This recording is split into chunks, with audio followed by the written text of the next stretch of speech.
5 থেকে 4 তারিখ দেখানো হবে মাননীয় মুখ্যমন্ত্রী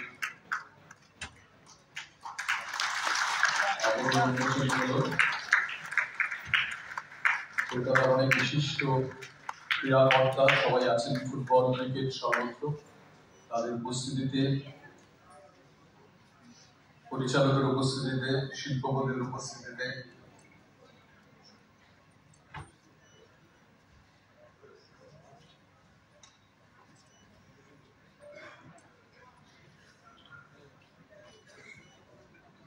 এবার আপনারা যে জন্য অপেক্ষা করে রয়েছেন, আচ্ছা পরিচালক গৌতম ঘোষ সংক্ষেপে বলবেন, তারপরে আমরা যে জন্য অপেক্ষা করে রয়েছি সেই বক্তৃতাটা ফাইনালি শুনব। গৌতম ঘোষ।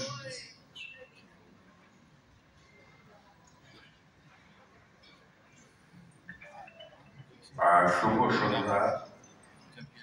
মাননীয় মুখ্যমন্ত্রী মমতা বন্দ্যোপাধ্যায়, বিশিষ্ট অতিথিবৃন্দ, ক্রীড়া প্রেমিক, ফুটবল প্রেমিক, ক্রিকেট প্রেমিক এবং শ্রদ্ধেয় খেলোয়াড়রা যারা আমাদের সামনে বসে আছেন এবং বিশিষ্ট শিল্পপতিরা যারা ইস্টবেঙ্গল ক্লাবকে দীর্ঘদিন ধরে সাহায্য করে আসছেন।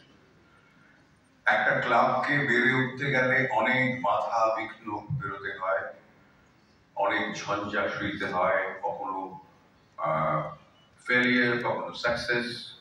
আমাদের এই ডকুমেন্টারিটা অনেক বাধা বিঘ্ন পেরিয়ে করতে হয়েছে।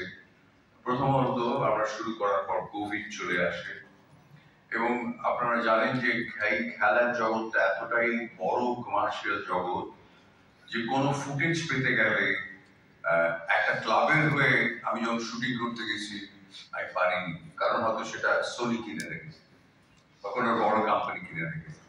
ফলে অনেক বাধা বিঘ্ন পেরিয়ে একটা চলচ্চিত্র নির্মাণ করা হয়েছে। আমি কখনোই ক্লেম করবো না এর একটা বিরাট চলচ্চিত্র ভাষাকে আমি ছুঁতে পেরেছি।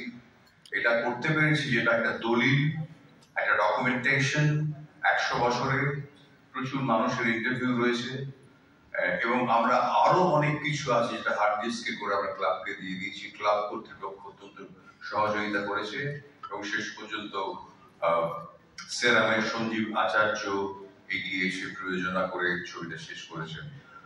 আপনাদের সকলকে ধন্যবাদ এখানে আসার জন্য এবং বিশেষ ধন্যবাদ মাননীয় মুখ্যমন্ত্রীকে এই বিশেষ ছবিটি উদ্বোধন করার জন্য। ধন্যবাদ।